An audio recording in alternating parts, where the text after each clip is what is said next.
स्वागत है आप सबका मेरे इस YouTube चैनल में। दोस्तों, सबसे पहले आप सभी को होली की हार्दिक शुभकामनाएं।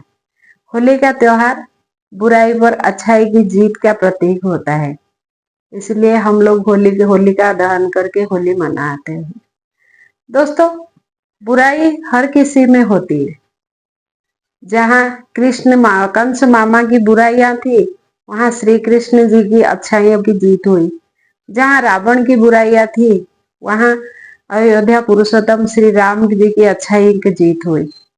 लेकिन आज के कलयुग में बुराई अच्छाई सब कुछ एक इंसान में ही होता है। चलिए, आज के कलयुग के एक इंसान की आपको मैं कहानी सुनाता हूँ।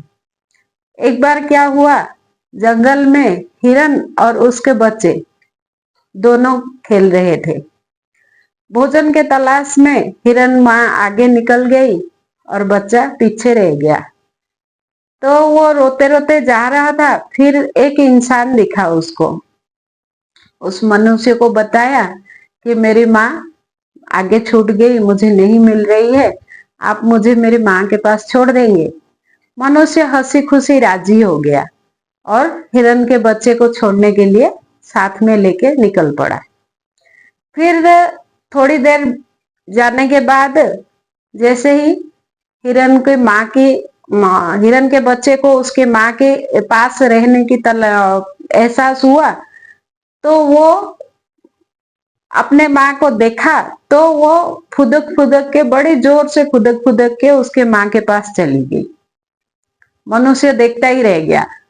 फिर हिरन का बच्चा अपने माँ के पास जाके हंस हंस के बोला, मुझे पता था तू मुझे लाते लाते रास्ते में ये सोच रहा था कि मैं इस हिरन के बच्चे को घर ले जाऊं और उसको अपने भोजन में शामिल करूं, इसीलिए तू मुझे लेके आया। दोस्तों, भगवान ने जब सृष्टि की रचना की तो मनुष्य को सबसे श्रेष्ठ प्राणी बनाया था, जिसको जीवों के साथ साथ उसको भी सुंदर से तन के साथ सुंदर सा मन भी दिया था। फिर भगवान सोचे कि मैंने जिस मनुष्य को बनाया वो सबसे श्रेष्ठ प्राणी है, लेकिन ये तो नाइंसाफी हुई अन्य जीवों के साथ। उनको तो मैंने सुंदर सा ना शरीर बनाया है और ना बोलने की वाणी प्रकाश करने की उनको वो शक्ति दी है। मनुष्य को तो मैंने ये सब कुछ दिया है। इसीलिए भगवान ने मनुष्य को स्वार्थ, त्याग, मोह और लोभ जैसी ये भावनाएं भी उस मनुष्य के अंदर डाल दी, जिसके लिए मनुष्य इन सब में हमेशा जकड़ा हुआ रहता है। सुंदर सा मन हो तो वो परमात्मा की प्राप्ति कर सकता है, लेकिन ये काम, क्रोध, मोह, माया इतनी ताकतवर है कि उसके अच्छाइयों को बाहर आने ही नहीं देते।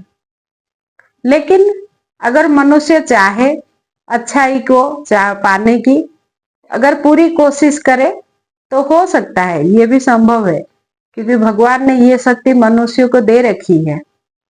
दोस्तों, हम जो काम, क्रोध, मोह, माया में जकड़े हुए मनुष्य है, वो आज के सांसारिक जीवन के लिए भी जरूरी है, लेकिन थोड़ा बहुत अपने मन को थोड़ा सुंदर रखिए, ताकि मन की प्राप्ति परमात्मा के साथ मिलने के साथ हो जाए।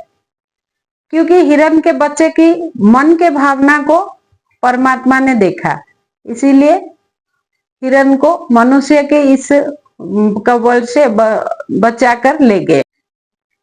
सुंदर मन मनुष्य के अंदर हो या कोई भी जीव के अंदर, वो परमात्मा की पहचान होती है।